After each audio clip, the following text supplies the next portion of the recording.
একজন অভিনেতা তিনি বলেছেন মায়ের মতো বউ পেয়েছি, এখন কি তার বউ তালাক হয়ে গেছে? এটি একটা কনফিউশন তিনি তৈরি করেছেন। এই জাতীয় তুলনা দেয়া এটা ইসলামী শরিয়া অনুমোদন করেন। এর তুলনাটার খুব অবস্থা ভালো না। মায়ের মতো, মা তো মাই, স্ত্রী তো স্ত্রী, স্ত্রী আবার মায়ের মতো কেমন হয়?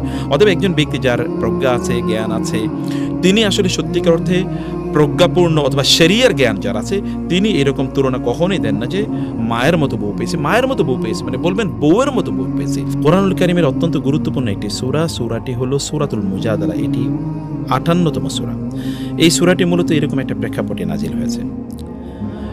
একজন নারী তিনি রাসূলুল্লাহ সাল্লাল্লাহু আলাইহি ওয়াসাল্লামের কাছে এসে তিনি বললেন যে, ইয়া রাসূলুল্লাহ, আমার স্বামী আমাকে এরকম বলেছেন, যে তিনি আমাকে বলেছেন আমি তার মায়ের পিঠের মতো, এরকম কথা বলেছেন। এখন কি হবে আমার? তো রাসূলুল্লাহ সাল্লাল্লাহু আলাইহি ওয়াসাল্লাম তাকে বললেন যে তালাক হয়ে গেছে, অতএব এটা নিষিদ্ধ হয়ে গেছে। কিন্তু তিনি রাসূল সাল্লাল্লাহু বলেন, ইয়া রাসূলুল্লাহ, এটা কিভাবে হয়? তিনি আমাকে এতদিন তিনি আমার যৌবনে আমি তার সাথে কাটালাম, আমার পেট তার জন্য মুক্ত করে দিলাম, সন্তান সেখানে হলো, এখন তিনি আমাকে তালাক দিয়ে দেবেন, তাহলে আমি চলবো কীভাবে? আমার এই সন্তানদেরকে নিয়ে আমি কিভাবে চলবো? এরকম কথা যখন তিনি রাসূলুল্লাহ সাল্লাল্লাহু আলাইহি ওয়াসাল্লামকে বললেন, তখনই সেই প্রেক্ষাপটে আল্লাহ সুবহানাহু ওয়া তাআলা এই সূরাটি নাজিল করলেন, যে সূরাটিকে আমরা বলছি সূরাতু আল মুজাদালা। আল মুজাদালা মানে হচ্ছে আসলে বিতর্ক, যদিও এটা বিতর্ক না, ঠিক এটি একজন নারী এসে রাসূলুল্লাহ সাল্লাল্লাহু আলাইহি ওয়াসাল্লামকে, তার নাম ছিল খাউলা বিনতে সালাবা রাদিয়াল্লাহু তাআলা আনহা, এবং তার স্বামী ছিল আউস বিন আস-সামিত রাদিয়াল্লাহু তাআলা আনহু। তো এই অবস্থায় রাসূলুল্লাহ সাল্লাল্লাহু আলাইহি ওয়াসাল্লামের কাছে কোরআনুল কারীমের এই সূরাটি নাজিল হলো, যেটি সূরাতুল মুজাদালা। আমরা আপনাদেরকে বলবো যে এই প্রেক্ষাপটে একটা সুযোগ আছে, সূরাটি ভালো করে পড়ুন। গোটা সূরার প্রেক্ষাপট বক্তব্য কিন্তু একই। তাহলে যে স্বামী যদি তার স্ত্রীকে বলেন যে তুমি আমার মায়ের এই অঙ্গের মতো আমার কাছে, যেমন পিঠের কথা বলেন অথবা পেটের কথা বলেন অথবা অন্যান্য কোনো অর্গানের কথা বলেন, যেটা এর মাধ্যমে এই নারীকে তার মায়ের সাথে সরাসরি তুলনা দেয়া হলো, যেটা স্বামী এবং স্ত্রীর সাথে তুলনার বিষয়টা দাঁড়ায়, তাইলে এই নারী তার স্বামীর জন্য হারাম হবেন কিনা, এই ব্যাপারে কোরআনের এই সূরাতে আল্লাহ সুবহানাহু ওয়া তাআলা বললেন যে না, এটি আসলে হারাম হবে না, কারণ এটাকে বলা হয় জেহার। আবার ব্যক্তি আসলে কি নিয়ত করছে সেটার উপর এটা নির্ভর করে। যিনি এই কথা বলছেন তিনি যদি নিয়ত করেন যে এর মাধ্যমে তার স্ত্রীকে তিনি তালাক দিতে চান, তার মা যেমন তার জন্য হারাম, তার স্ত্রীও তার জন্য এরকম হারাম ওই মায়ের মতো, তাইলে তো এটা তালাক হয়ে যাবে একেবারে, তাইলে এই স্ত্রী তালাক হয়ে যাবে। কিন্তু যদি এমন হয় যে তিনি কেবল তুলনা করেছেন আর এই তুলনার উদ্দেশ্য আসলে তালাক না, অন্য কোনো কিছু উদ্দেশ্য, তাইলে সেটা কি হবে? সেই ব্যাপারে আল্লাহ সুবহানাহু ওয়া তাআলা কোরআনে আয়াতে উল্লেখ করেন, আল্লাযীনা ইউযাহিরুনা মিনকুম মিন নিসাইহিম মা হুন্না উম্মাহাতুহুম ইন উম্মাহাতুহুম ইল্লাল্লাতী ওয়ালাদনাহুম ওয়া ইন্নাহুম লা ইয়াকুলুনা মুনকারাম মিনাল কাওলি ওয়া যুরা। অর্থাৎ কেউ যদি এমন কোনো জিনিস হয় যে তার মায়ের সাথে তিনি তার স্ত্রীকে এরকম কোন একটা অর্গানের সাথে তিনি তুলনা করেছেন, এই তুলনা যদি তিনি করে থাকেন তাইলে এইটাকে বলা হয় জেহার। এটা একেবারে ওইরকম তালাক না, কিন্তু এটা জেহার হবে। সেই ক্ষেত্রে তিনি তার স্ত্রীকে যদি তার নিজের কাছে ফিরিয়ে নিয়ে আসতে চান, তাহলে তিনি 4 মাসের মধ্যে তার স্ত্রীকে তার নিজের কাছে ফিরিয়ে নিয়ে আসতে হবে। সেই ক্ষেত্রে তিনি করবেন কি? সেক্ষেত্রে এই জেহারের একটা কাফারা আছে। কাফারা আল্লাহ সুবহানাহু ওয়া তাআলা বললেন যে তিনি তার স্ত্রীকে ফিরিয়ে নিয়ে আসতে হলে তার কাছে, তাইলে তিনি 2 মাস টানা একবার অব্যাহতভাবে তিনি রোজা রাখবেন, মধ্যখানে কোনো ছেদ দিতে পারবেন না, তিনি রোজা রাখবেন, অথবা তিনি একজন কৃতদাসকে মুক্ত করে দেবেন। আর যদি তিনি সেটি না পারেন, তাহলে আল্লাহ সুবহানাহু ওয়া তাআলা তিনি বলেন ফামাল্লাম ইয়াস্তাতি' ফাইতআমু 60 মিসকিনা, তাহলে তিনি 60 গরিব মানুষকে তিনি খাদ্য দিয়ে দেবেন। তার মানে আমরা বিষয়টাকে যেটা আবার আপনাদের সামনে বলছি, তা হলো এটা তালাক নয়, এটা মূলত জেহার। আর জেহারের মাধ্যমে তিনি যদি নিয়ত করেন যে তালাক, তাইলে তিনি তার স্ত্রীকে জেহারের কাফারা এটি দিয়ে তার স্ত্রীকে তিনি ফিরিয়ে নিয়ে আসতে পারবেন। জেহারের কাফারা দিয়ে তিনি তার স্ত্রীকে ফিরিয়ে নিয়ে আসতে পারবেন। আর জেহারের কাফারাটা কি? জেহারের কাফারাটা হলো তিনি একজন কৃতদাসকে মুক্ত করে দেবেন। এখন সেই সুযোগ যেহেতু নাই, তিনি অব্যাহতভাবে 60 দিন তিনি রোজা রাখবেন একাধারে। আর যদি সেটা তিনি না পারেন, তাইলে তিনি 60 জন মিসকিনকে খাদ্য দিয়ে সেখান থেকে তিনি মুক্তি পেতে পারেন।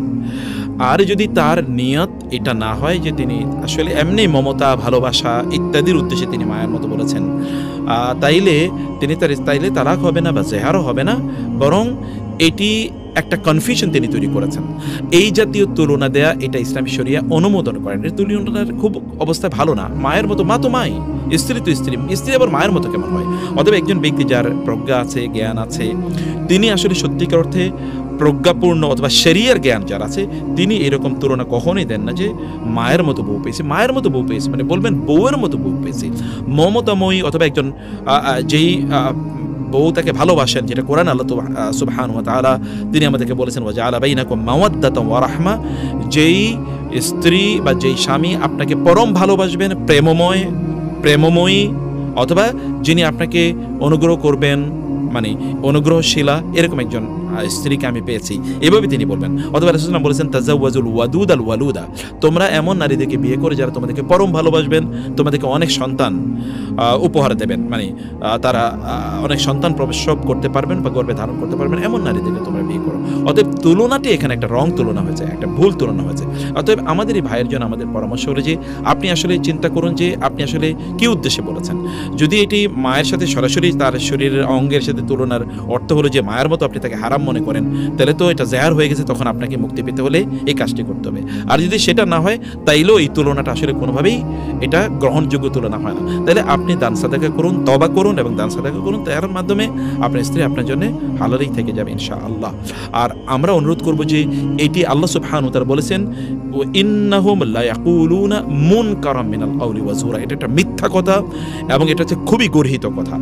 এরা যারা এই জাতীয় কথাবার্তা বলে তারা সত্যি করতে তারা একটা বড় ধরনের অন্যায় করেছে। এখন আপনি জেহার এর উদ্দেশ্য যদি করে থাকেন, মানে আপনার মায়ের মতো আপনার স্ত্রী আপনার জন্য হারাম, এটি যদি আপনি মনে করে থাকেন, তাহলে আপনি কিন্তু যে পদ্ধতি আমরা বললাম যে আপনি একজন ক্রীতদাসকে মুক্তি করবেন অথবা আপনি 60 দিন রোজা রাখবেন অথবা 60 জন মিসকিনকে খাওয়াবেন, এটা কিন্তু আপনি স্ত্রীকে স্পর্শ করার আগে, মানে তাকে আপনি স্পর্শই করতে পারবেন না, তাকে আপনি ধরতেই পারবেন না, তার কাছে আপনি যেতে পারবেন না।